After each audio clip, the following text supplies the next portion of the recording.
Paano ba kayo nagkakilala ni Yeng Constantino?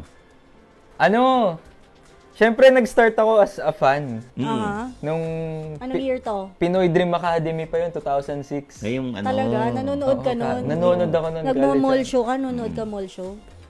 Doon ko siya una nakita isang beses. Sa mall show? Nakita mo rin ako nun. Siguro!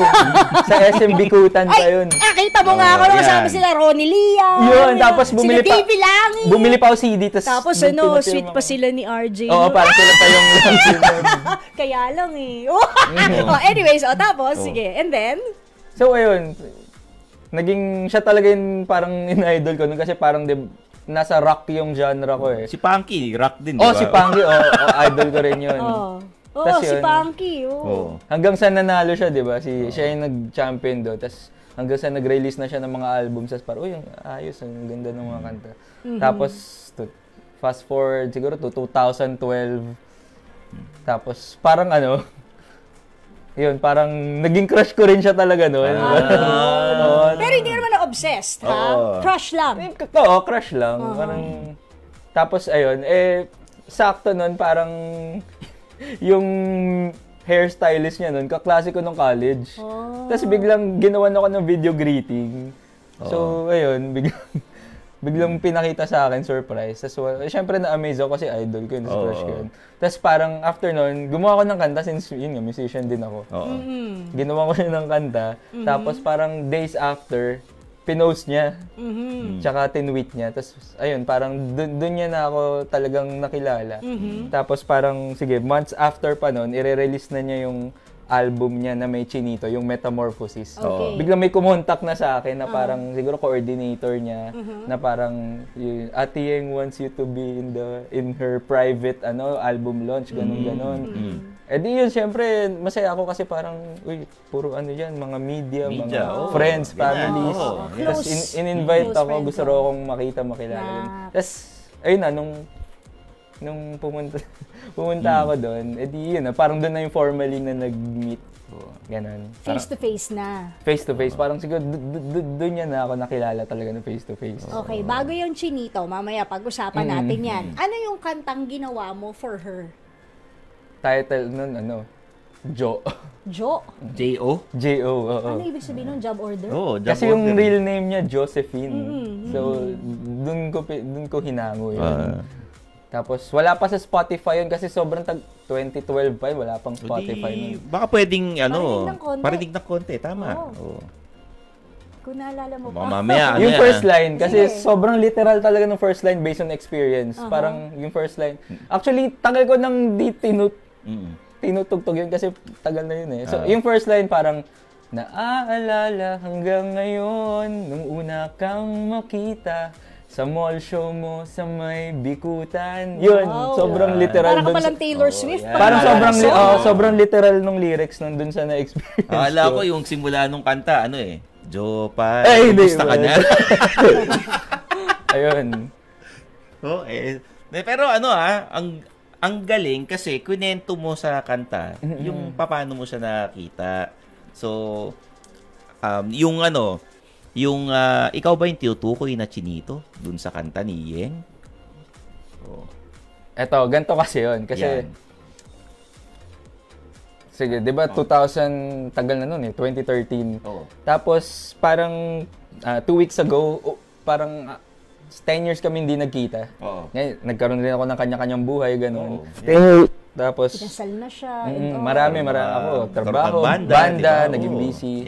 And nagkaroon ng, parang nakakuha ko ng parang pass doon sa isa sa mga concerts niya 2 weeks ago. Na, syempre, bakante ako noon. So, nag-decide akong pumunta. And naalala ko pa, parang 10 years na yung Chinito eh. Parang, and nagkaroon kami ng photo together noon na pang Chinita siya yung suot niya sa music video. Tapos ako, nagbihis ako ng pang Chinito rin. Parang yung suot ni Master Hans, mga ganon. Ay, ayan. Yan yung ngayon. Chong Sam. Yan. Yan yung ngayon. Yan yung ngayon. Ayan yung dati. Yan yung 10 years ago. Wow! Yan yun! Is that the same Chong Sam? Ano ba tawag dyan? Chong Sam ba tawag dyan? Parang Chinese polo yan eh. Chong Sam pambabae. Pambabae yung Chong Sam. 2013. Same? Is that the same? Yeah, the same polo. So, yun. Dinala ko yung polo na yan nung nanood ako. Kasi naisip ko, 10 years na eh. Baka pwede naming ulitin yung picture namin kasi parang 10 years na lumipas. So, sinuot ko yun habang set niya. Tapos, syempre, last song na. Naalala ka pa niya? Last song na, ito. Di nagbi-video ko kasi kinakanta na niya yung salamat, yung waiting. Tapos, last song, punta-punta na siya sa crowd interaction. Ako, nung papunta na siya sa area namin, naka-video ako. Biglang papalapit sa akin, yung original na Chinito, andito pala. Tapos parang ako, syempre, natulala lang ako hanggang sa, lumapit sa akin, tapos niyakap niya ako habang kumakanta. So, hindi pa nagsisink in sa akin kung ano yung mga nangyari. So, ayun. Tapos biglang, nung pauwi, tapos after nyan, syempre, minute ko siya, pumayag naman siya na i-recreate namin yung photo namin 10 years ago. Tapos ayun, tapos habang pauwi ako, inisip ko, original na Chinito. Parang ako never ko namang kinlame yun na ako nga yun. Hindi, sa kanya nagaling eh. Pero sa kanya ko, teka, ba't niya sinabi yun? So, inisip ko, bakit kaya? Yung sa music video, si Enchong din eh. Tapos, naalala ko bigla, yung sa lyric video, bago lumabas yung music video, mukha ko nga pala yung nandun. So parang, okay, it makes sense na, sige. Pero nakakatuwa kasi parang, all these years, naalala ka pa rin niya. Tsaka parang from being a fan, umabot tayo sa gano'n na friendship, nagkaroon ng closeness kahit pa paano. Relationships. Pero yung Chinito, sinong gumawa talaga nun? Ayun, ito yun. Sinong kasi di ba maraming nagsasabi, parang, kanta ni Yang yan sa ganyan. Ito, ang alam ko talaga dyan, which is sinasabi rin niya sa mga interview, ang Chinito ay sumulat niyan is kaibigan niya na musikero. Naging kaibigan ko na rin yun, si Jed Dumawal. Ang original na title niyan ay Chinita. Kasi lalaki yung kumanta eh. Tapos nung narinig ni Yang from Jed na parang, uy, maganda yung kanta, pwede bang, kunin ko na lang yan para sa album ko, gagawin kong Chinito. So, yun yung story behind the song talaga. Parang okay din pakinggan yung Chinita, no? Pag lalaki yung kumanta. Actually, may demo nga yun. Yung original na nagsulat nasa SoundCloud. Okay din, no? Okay Tsaka din nauso ulit ang Chinito ngayon. Yun nga, sobrang timing. Oo, di ba? Na sa TikTok. Sa dami yung ng dance step, di ba? Biglang nauso, bigla. Paano yung dance step ng Chinito? Kaya mo? Parang gumaganyan-ganyan. Dito ka, yan. Parang gumaganon-ganon lang yun nakita sa TikTok. Parang matigas na katawan na umuurong. Parang umuurong. Biglang gaganon. Yan, mga kapatid. At least. Pero bang song for us na na kakantahin? Or do you have a new single probably? Actually, nung June nung birthday ko, nung mga panahong injured pa ako at nasa bahay lang, hindi ako masyado makapag-gigs nun eh. So, nag-decide ako mag-release ng song na lang nung birthday ko nung June, which is, pinlay nyo rin yun before dito sa Good Vibes. Ang title nun ay Lily. Yan. Ayan. Buma-background. Very, very light to the highest. Lily. Yan. Tungkol saan naman yun, yung Lily? Ano siya eh, parang, siguro para siyang isang sad love story. Parang ganun.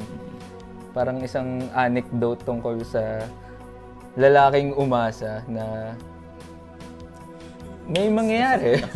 May mangyayari sila ng babae pero walang nangyari talaga. Pero hindi naman to hango sa mga tunay na buhay ko. Ito, gawa-gawa lamang ng malikha kong isip. Parang nakwento sa'yo yung life, yung parang pag-ibig ganun. na nila. Parang ganun. Naisulat mo lang. Parang ganun. Okay. O sige. Saka ba pwede i-follow ng mga nakikinig sa amin?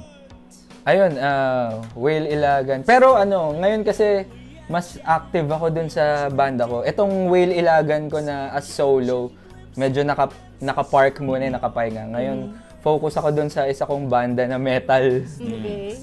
Pangalan Killer Whale. Maglalabas kami soon ng bagong kanta. Kasi 3 years din kaming hindi naglabas ng bagong kanta. May gigs na ba kayo? Saan pwedeng mapanood ikaw? Or, siguro follow na Killer lang sa Whale? social media. Killer Whale. Yung whale, yung spelling ng name ko. W-E-I-L. Parang it's a pun ng pangalan ko tsaka yung Baliana na Killer Whale. Parang ganun. Okay. Sige. Yung mga ibang banda mo. Yun. Nagbe-base rin ako kay JP Quizon, which is nag-guest rin kami dati before. Yan. Okay. So, kapatid. Thank you, Will. Ayan. Maraming salamat. Will Ilagan. Maraming salamat. Ayan. Dito tayo sa totoo, walang kasinungalingan. Dito tayo sa totoo.